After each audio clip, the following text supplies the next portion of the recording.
Welcome back to Beyond the Headline, everyone, where we discuss the realities of launching, scaling, and investing in a business. I'm very excited you're here today because I'm joined by Brownhill Lauer, the co-founder of Sweeten. Thank you so much for being with me today. Hi, I'm so happy to be here. Can we start out, Jean, with you introducing us to the great work your team is doing? Yeah. So my company is called Sweeten.com, and we help people find the best renovation professionals for their projects. So it's a two-sided marketplace for renovation projects. So we like to say that we like to help you sweeten your home. And it's super easy. Can you tell us about the process? Yeah, I mean, we've tried to make it, as easy as possible. I always use the mom test. I'm like, would my mom be able to do this? So, you come to our website, you post a few pictures, say you want to renovate your bathroom. As a homeowner, you post a few pictures of your bathroom, you give us some idea of your scope and budget, and then we find the three best renovation professionals, typically a general contractor, that can be matched to your project. Now, that list of general contractors is one that we've actually curated. There are over 14,000 licensed general contractors here in New York City, and we have culled that list and interviewed the very best. And we have a list of about 3,000 that we are either currently working with or actively trying to recruit that we feel like are the best at all different price points, doing all different types of work. Great. And I know that everything you guys are always working on is that simplicity, and it's finding a new way to do something that's typically been very traditionally done. You've been like that, Jean, since you were growing up, and when you were applying to Cooper Union, one of the questions, I read this in Joanne's blog that I loved, was tell us about a highway that you can't drive on. So you went outside and drove over the application, said, that's a bad question because you can drive over anything. Can you tell us where you got that desire to do things differently? I'm sure my parents are a big part of it, although sometimes I'm sure it also frustrated them that I always wanted to do stuff a little differently. I have dyslexia, and I think in some ways that has actually helped me a lot because I was always forced to try to figure out a way that would work for me to be able to study or think about things in school.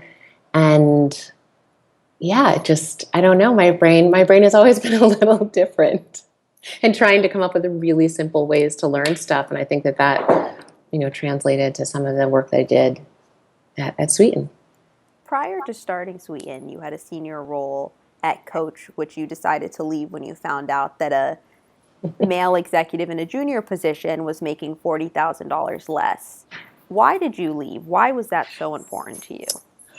Well, he was making $40,000 more. Sorry. Yeah. Yeah. I'll say this. I had a lot of entrepreneurial ideas. I had been an entrepreneur at Coach, the company I was working at, and that was kind of the straw that broke the camel's back. I don't want to make it seem like, oh, I found out and I left. I had already been thinking about doing something on my own. And when I found out that a junior person with a lot less responsibility than I had was making more than me, I just thought, well, why don't I just try to do it myself and not be limited by, other people's maybe ideas or perspectives or kind of, institutional like hierarchy stuff. Just decided to bust out. When you did leave, what was it like making the shift from corporate America to a startup? Oh my gosh. Oh no, bad answer.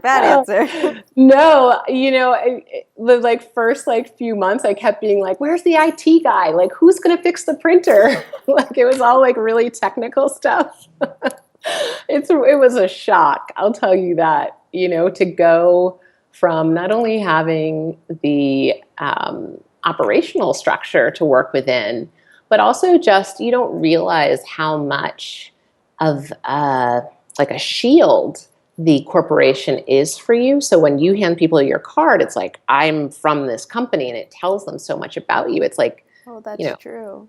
500-pound gorilla standing behind you every time you introduce yourself and where you're from or where you're working. And that was a huge shift for me to be saying like, oh, I'm Jean Brownhill Lauer and I'm trying to start this company. Like, I don't have a big Yeah, corporate. and people are just kind of looking at you like, Yeah, all right. exactly. Exactly. So that was a huge, I mean, there were small technical shifts that were challenging, but definitely, just not having to be completely representing your own ideas is really challenging. What was it like getting up, especially during the early days? Because I know you were working in the apartment, right? You had an office that you were using, and you still kind of maintained that 9 to 5 where you had the Yeah. structure. Yeah. What was it like getting up and not really having a blueprint? Well, I'll tell you. So, and I needed it at the time, but I'll tell you that it was really challenging, and I basically worked 9 to 5 creating a blueprint or trying to learn. I did a ton of online research. I went to every single meetup. I went to meetup 4 nights a week. Oh man. Yeah, I took it like it was like my job to figure out what the blueprint was, and because I needed it. And I think there's so many resources now, yours included, that are incredible and accessible and give people some kind of way to orient themselves. But when you first, at least for me, when I first stepped off the kind of corporate path, I was a little lost.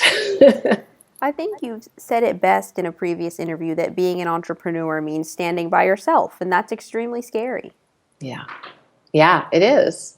It is. And it's hard because you don't know if you're right yet, right? You don't have very much proof. You have some ideas, you're passionate, but you don't have a lot of traction to show you that this will work.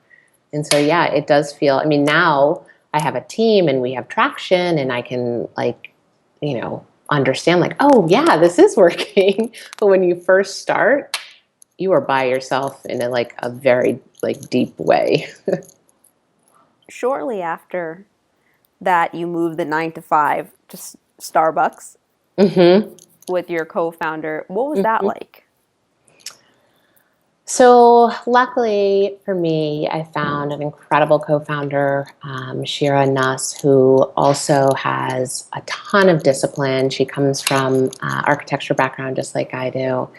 And even without an external structure, we were able to create the structures that we needed. So, some people might think like, oh, you just blow it off, you're meeting at Starbucks, but we just never did that. Like, we treated it incredibly seriously. You We showed can up blow it on off. time.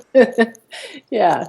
Yeah, but I guess like working in a Starbucks might not seem like an office to some people, but it was our office for months, and we showed up every day, 9 to 5. We felt like since we got coffee and lunch there, it was okay. And we found one which is so surprising. I don't know how it was possible, but we found a Starbucks that was relatively quiet, always had a table, In New and York, in New York after City. last week's experience, I don't know if I can confirm Yeah, it. yeah, it's over by St. Vincent's Hospital. There's this magical, quiet Starbucks that we went to 9 to 5 for months. So then, fast forward just a bit, and you're meeting with Joanne Wilson, who ended up being your first investor. What Yeah. were those conversations like, and what role has she played? So by the time we had met Joanne, we had customers. We had customers from day one. We were making revenue from day one. But it certainly was still at a scale that we could manage. So by the time we met Joanne, we had found our third co-founder, Preeti Suratna, and we were kind of doing it nights and weekends, just uh, to keep it growing, but not really, really scaling. And so we went and we met with Joanne, and we were working out of the Starbucks, although I didn't tell her that at the time, I don't think. Um, And we just told her kind of the highlights of what was happening, and we were very transparent about the fact that we weren't really looking for a round. We still were trying to figure out, like, would we bootstrap it further? Would we try to get, a higher valuation, or should we do a convertible note? We were still kind of like wrestling with all those ideas. And Joanne, being Joanne, she's so great. She was just like, listen, whatever way you do it is going to be fine. Like, here's what I've learned in the past. Like, do a convertible note, we'll get some other angels. And like, once you get a lead, then, we'll think about doing a price round, but like, don't bother yourself with like figuring out like valuation stuff now. Like, take some money in, get a real office, get a team, go, go, go. And that's what we did. Going into that, as you make the shift, like you were just saying, to really scale versus just handling it on your own, what was that like? What was it like building a team, especially in the early days when, like you said, you didn't have a for sure blueprint? Yeah. Yeah. I mean, hiring is by far the most important thing that I do now.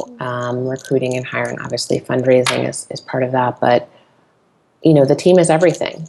The team is everything. And we made some early mistakes. As many books as you read about this, as many people in my seat telling, an entrepreneur at that level, like, your first hires are so critical. They are going to embody all of the very best parts of the culture that you've already established and your habits, and the worst parts, like you are going to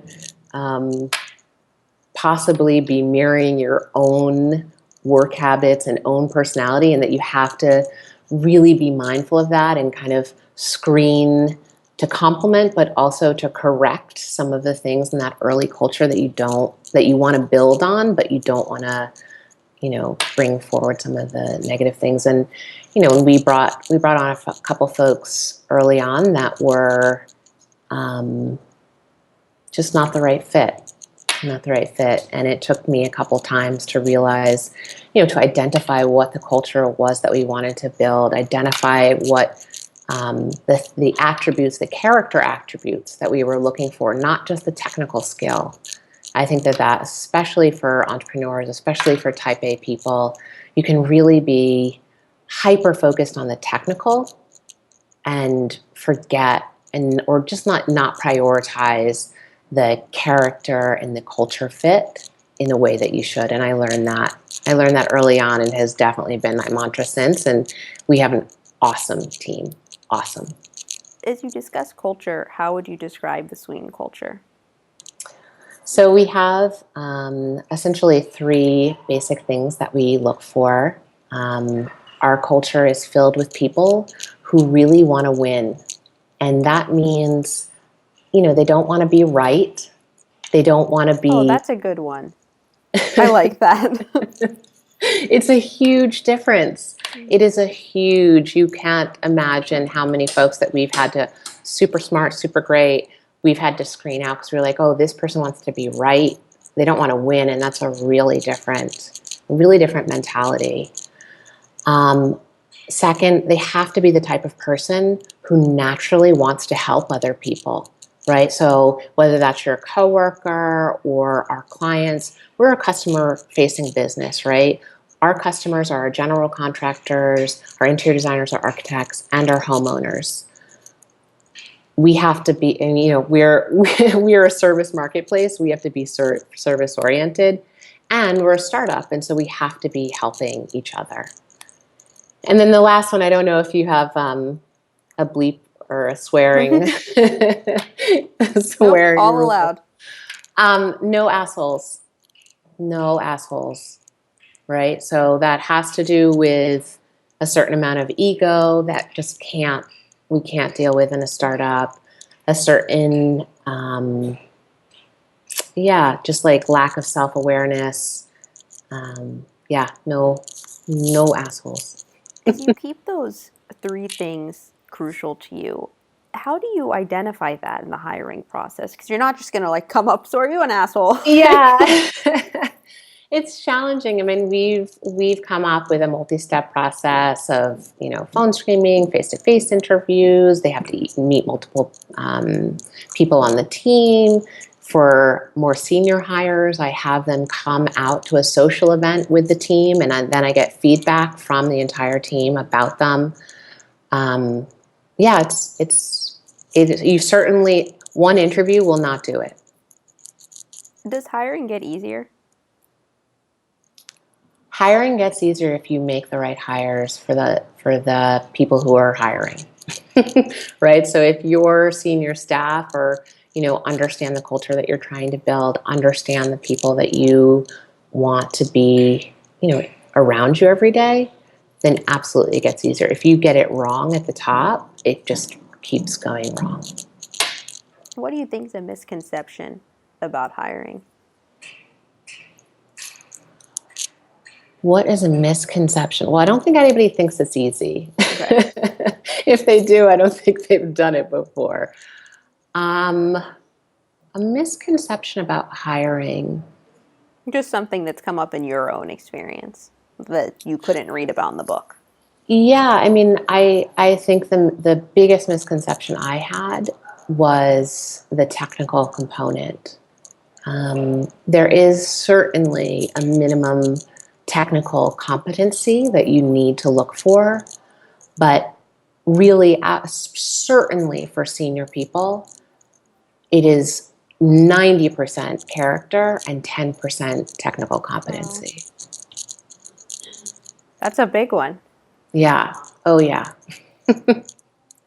Yeah. Was it At least different for me. coming from the corporate world and being at Coach? Did your management style change when you came to a startup?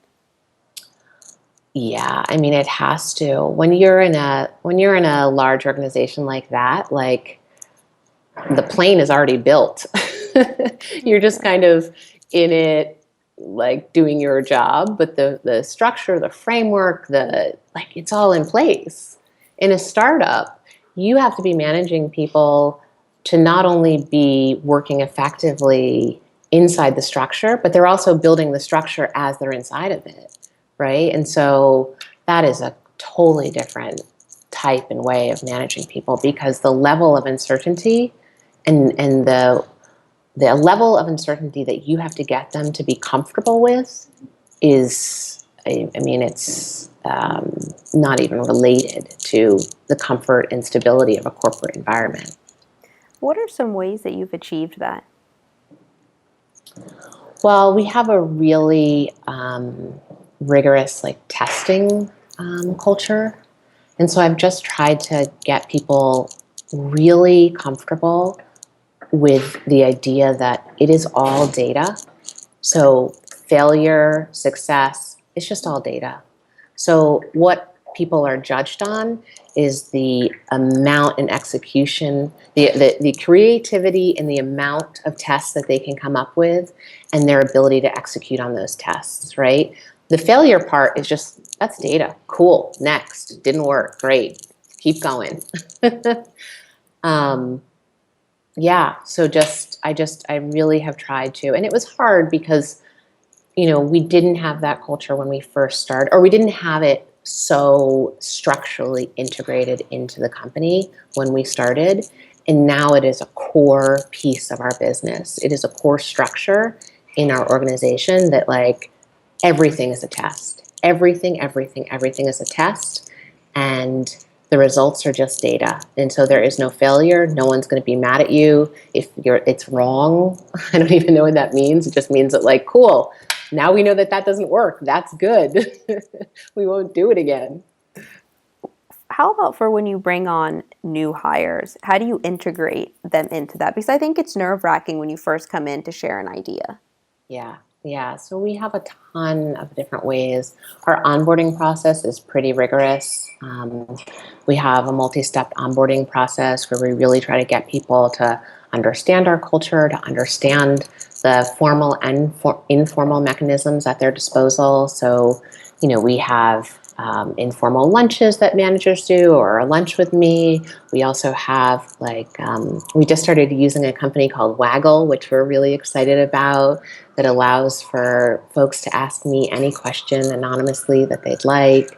Just trying to keep, and we try to be extremely transparent So about all of our processes. So if you're wondering like where your idea is in product and if it's been prioritized or if it's being worked on, you can look right on the product document. It's a shared Google Doc. You can see everything right there. We try to do the same thing with almost every process in the company to just make it incredibly transparent. So as folks are onboarded, they can orient themselves pretty quickly. We find that information really helps people to orient themselves so that they don't feel, um, like uncertain or nervous about bringing their ideas forward, because that's why we hired them. How about even just in a social way to get on the team, especially being a small team? You guys are like a family. Yeah. We have retreats, we have field trips, we have happy You guys hours. have field trips? Yeah, once a quarter we go on a field trip. We just went to the Whitney Museum as a group, and yeah, Oh, so cool. and anybody can submit ideas for a field trip, and then um, we vote on it and choose one. We went to the Tenement Museum once. We went to uh, Cooper Union, my alma mater, had a show that I thought would be cool, and I took everybody to see that. Yeah, field trips are cool. We started doing the field trips because and I know that in a lot of startups, and certainly in ours, like happy hour is a big part of like social bonding. But I just wanted something that like didn't include alcohol, so we came up with the field trip idea. I like it. You shared a great insight about leadership that really resonated with me. You said that it doesn't matter how you say something, it matters how people hear it. And everyone hears things differently, whether it's a customer, a team member, an investor. For your Yeah. team in particular, can you elaborate on that? Well, everyone does hear your message differently, and that's been reiterated to me time and time again. So, I mean, it's an easy one to point out, but like your sales team will hear a message really differently than your creative team, right? And the best way that I've learned to figure out what people heard is I literally just ask them sometimes to like, hey, can you repeat that back to me? Like, what did you just hear? It's so simple and so powerful. And you'll be surprised. Oh my goodness. And you will be so surprised what you hear back, because you will to you it will be so Crystal. clear. Crystal. But that's from your perspective with all your background and your motivations and your education. Theirs are totally different. And so when they repeat it back to you, you can very quickly see like, oh, okay, for this person, this is part of their motivation. This is how, what's important to them. Like, let me frame it in a way that they can hear it, right? And it really does not matter like the words that come out of my mouth. The only thing that matters is what they hear. One of the things you've discussed previously is that regardless of raising capital, it's very important for you that the company's always coming up with creative solutions to do things. Money helps you get time and talent, but you can also do that without. Can you explain that a little bit? Yeah, I mean, so as I mentioned before, we were bootstrapped in the beginning, and I had to get really great people to work on this idea for almost next to nothing, and I wanted them to bring their very best. Um, yeah, you can motivate people in tons of different ways, and money is just one of them. If you connect people to a big idea, if you connect people to helping other people, if you connect people to, a creative outlet or, whatever excites them, money is just one motivator. Um, it certainly it helps to hire more quickly to be able to pay people, and it's certainly always my goal to be able to pay people, you know, I can't even actually pay them what they're worth, but I want to at least be able to pay them market. Um, yeah.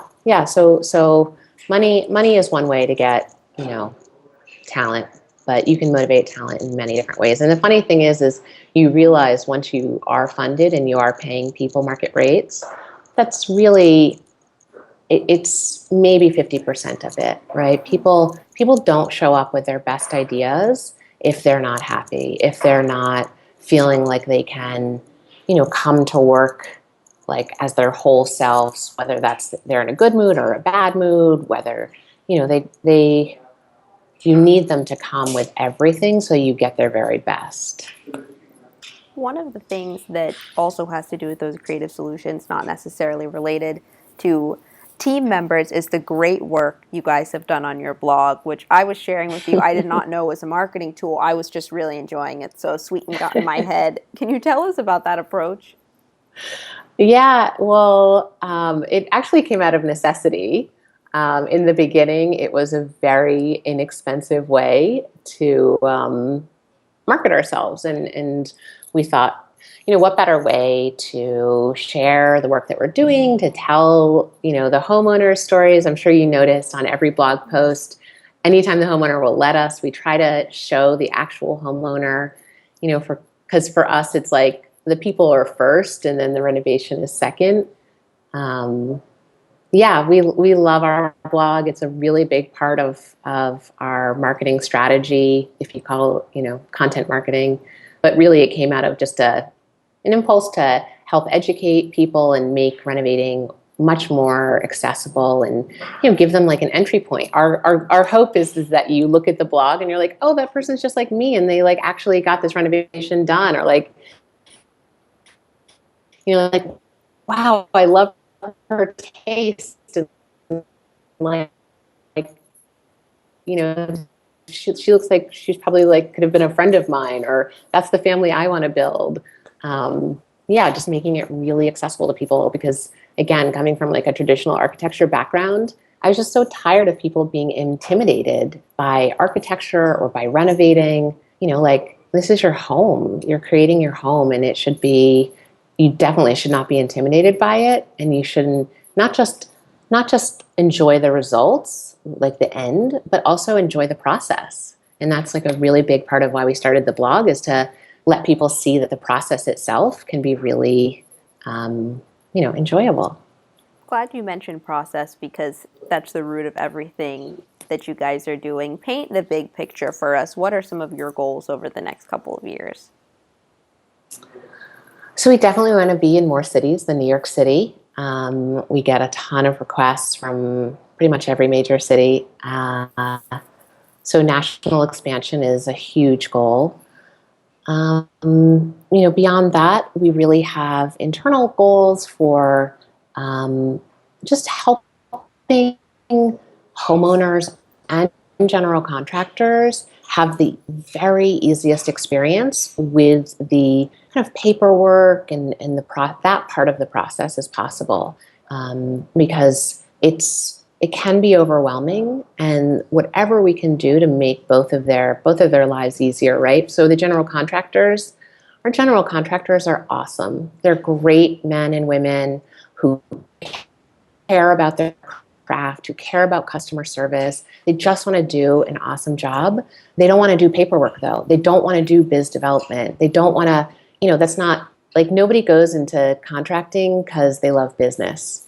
They just don't, right? They love being craftsmen. They love seeing the after as much as we do. And so whatever we can do, and we're working now on a whole suite of services and product tools to help get as much of that work that they don't like to do off of their plate.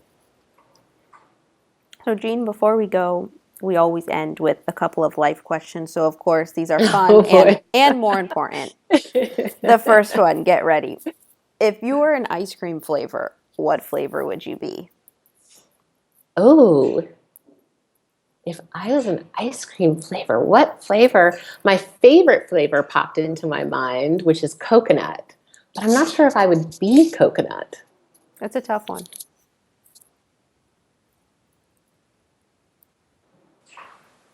Yeah, I'll stick with coconut. All right. Number two, if you could teleport anywhere in the world, right, or Mars or anywhere in outer space right now, where would you teleport to? Oh my gosh.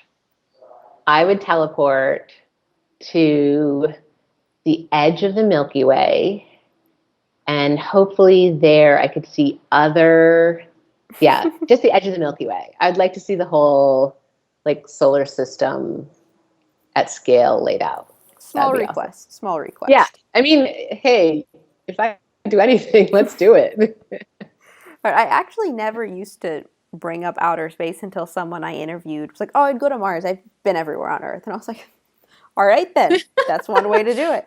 I have not been everywhere on Earth, but I just I got these beautiful prints from 20 by 200 of all of the planets, and I just hung them in my home, and so it's like actively on my mind about like Next stop. how cool that would be. Yeah. All right, last question. What's one question, personal, professional, athletic achievement from when you were 7 that you've always wanted to be asked but nobody's ever asked you?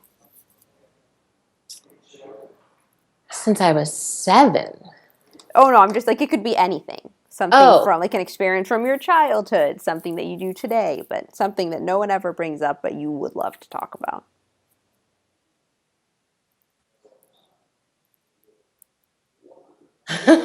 Again, I have no idea why this is coming up.